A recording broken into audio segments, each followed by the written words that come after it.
Good morning, students.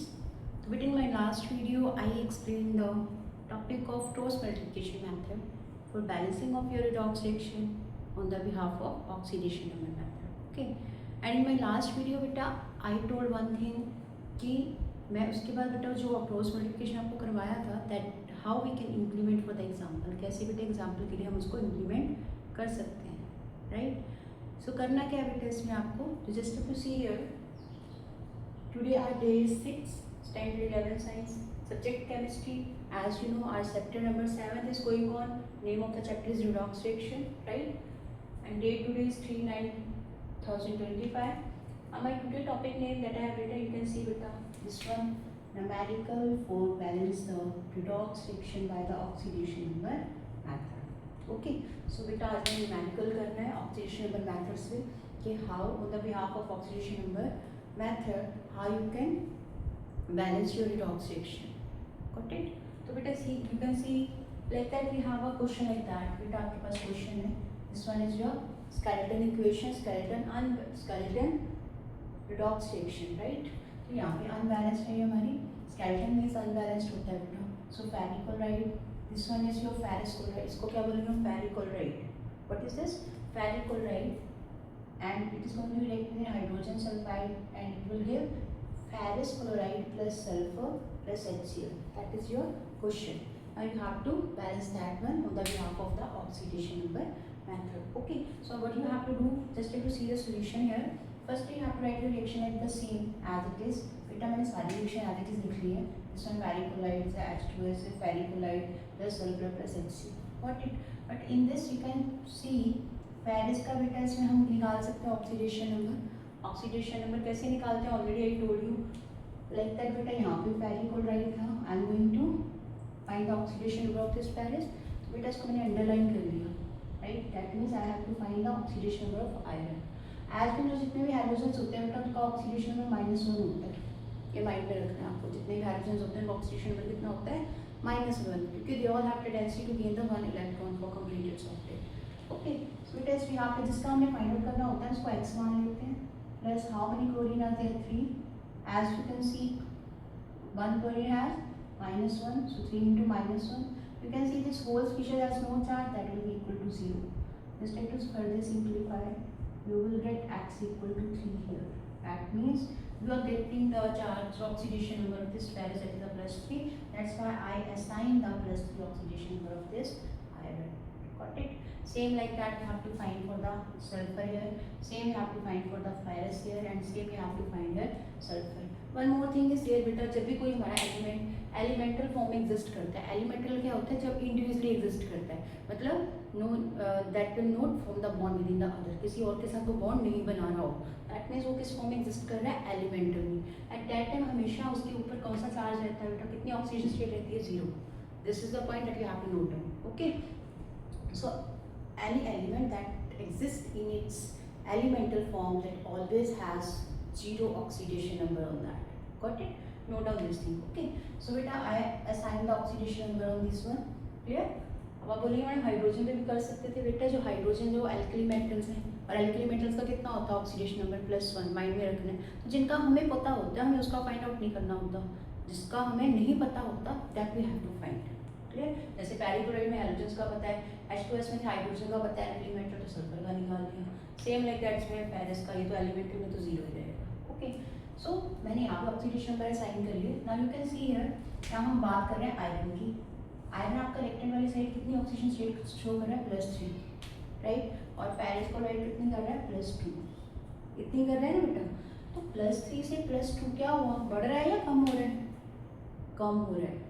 Oxidation number is going to be decrease, और यहाँ पे oxidation number बेटा आपका डिक्रीज होता है, that leads to which thing, reduction, that undergo reduction. That's why I written here reduction. इसलिए बेटा ये फेरिस जो है, फेरिक क्लोराइड में कन्वर्ट हो रहा है, and that will undergo the reduction. What's the reason, due to the decrease in oxidation number from reactant towards product side. Got it? Same like that just to write here sulphur. Sulphur में कितना है, -2, but there is a sulfur is 0. Okay, सो बेटा आप क्या देख सकते हैं, यहाँ पे -2 है इसका सल्फर का H2S में, बट एलिमेंटल तो क्या हो रहा है, इंक्रीज हो रहा है, इंक्रीज हो रहा है, that means that undergoes oxidation, that's why I have written here oxidation. So the reason is that because oxidation number is going to increase here. Okay, I hope you understood this step. That means in this reaction, which element that undergoes the oxidation and which element that undergoes the reduction. That is your first step in your oxidation number method for balancing of your redox reaction. Hope so you understood this point. Come on this now, step 2. Step 2 में हम क्या करते थे? Firstly, there is need to balance an atom other than hydrogen and oxygen. After that, there is need to the balance your hydrogen and oxygen also. Got it? तो यहाँ पे हम देख सकते हैं कि सबसे पहले मैंने लिखा है, यहाँ पे मैंने 2 पॉइंट्स को बेटा इसमें मर्ज कर दिया. तो स्टेप 2 में आप ध्यान से समझ लेना. बैलेंस द एटम, फर्स्टली मैंने एटम्स को बैलेंस किया other than hydrogen and oxygen. तो बेटा अगर इसमें हाइड्रोजन ऑक्सीजन तो है ही नहीं, उसको तो बात ही नहीं करेंगे. हाइड्रोजन को भी छोड़ दें तो फेरस इससे 1 है, इससे भी 1 है, that mean that is already balanced. Got it. और यहाँ बात नहीं क्लोरीन की, 3 क्लोरीन आ गया, 2 इधर है, 1 इसके साथ है, दैट मीन्स ये भी बैलेंस्ड है. No need to do any change here. Okay, then यहाँ पे हाइड्रोजन H2 दो हाइड्रोजन है बेटा, और यहाँ पे हाइड्रोजन की तो बात नहीं कर रहे क्योंकि हम अदर देन हाइड्रोजन कर रहे हैं. सल्फर 1 है, यहाँ पे भी सल्फर 1 है. That means already the atoms are balanced other than hydrogen and oxygen. Okay, but after that there is need to balance your oxygen and hydrogen also. But as you can see in this whole reaction there is no oxygen. इसमें बेटा कोई भी oxygen नहीं है आपके reaction में, सिर्फ hydrogen है. जब ऑक्सीजन नहीं है then no need to add the water molecule. Got it my point? बेटा जब ऑक्सीजन नहीं होगा तो वाटर मॉलिक्यूल ऐड करने की जरूरत नहीं है, क्योंकि हम वाटर क्यों ऐड करते हैं, ऑक्सीजन को बैलेंस करने के लिए. यहाँ पे सिर्फ हाइड्रोजन है तो सिंपली हाइड्रोजन को आप देख सकते हैं 2 हाइड्रोजन बेटा यहाँ पे, पर यहाँ पे एक ही है. दैट्स वाई मैंने नेक्स्ट सेक्शन में बेटा यहाँ लिखा FeCl3 as it is, H2S as it is, FeCl2S as it is. But यहाँ पे 2 हाइड्रोजन होने की वजह से यहाँ पे मैंने 2 से मल्टीप्लाई कर दिया. This is your second step. Understood? Okay, now come on this step number 3. Third step पे आ जाओ. This is a very important, that's why I put here start on that. ये बहुत इंपॉर्टेंट स्टेप है बेटा, इसलिए मैंने इस पे स्टार्ट किया है. करना क्या आपको इसमें देखिए, स्टेप 3 में मैंने बताया था क्रॉस मल्टीप्लिकेशन करते हैं हम. राइट, कैसे करते हैं क्रॉस मल्टीप्लिकेशन? करते हैं हम किसके साथ, ऑक्सीडेशन नंबर के साथ. ऑक्सीडेशन नंबर किसके, ऑक्सीडेशन रिडक्शन के. उन दोनों का ऑक्सीडेशन नंबर डिफरेंस रहेगा, उन दोनों की ऑक्सीडेशन रिडक्शन के केस में दोनों के इक्वेशंस को हम क्रॉस मल्टीप्लाई कर देंगे. Now you can see here, यहाँ पे बेटा जो रिडक्शन ऑक्सीडेशन हो रहा था, रिडक्शन हो रहा था, कहाँ से कहाँ हो रहा था, +3 से +2.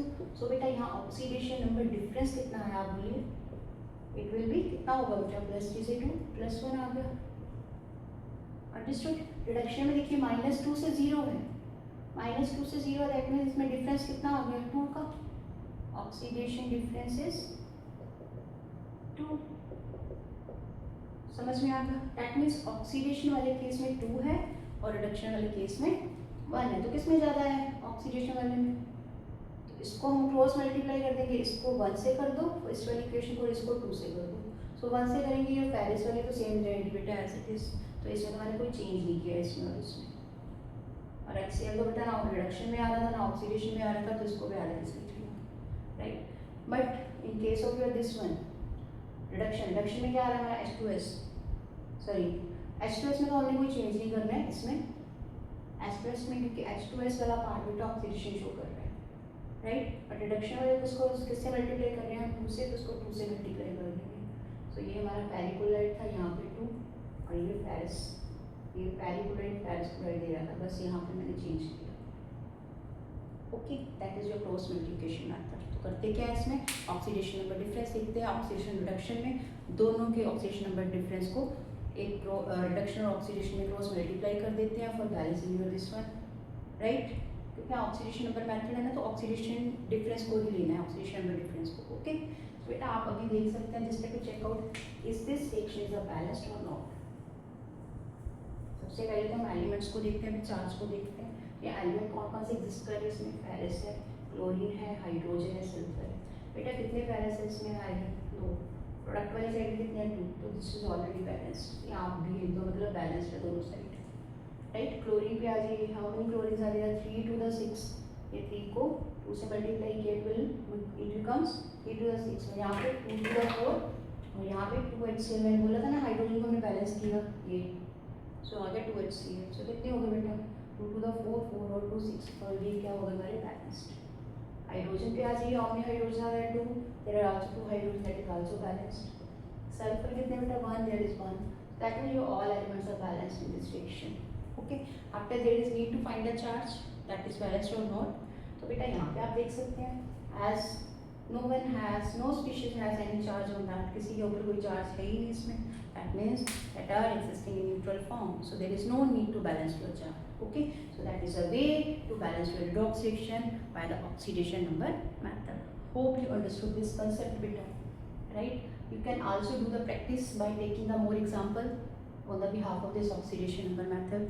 Still, if you have any doubt, whenever you will solve that one, then you can ask it out in the comment section better. तो मिलते हैं बेटा next video में within the next topic that I will explain in my next video. Thanks to all better.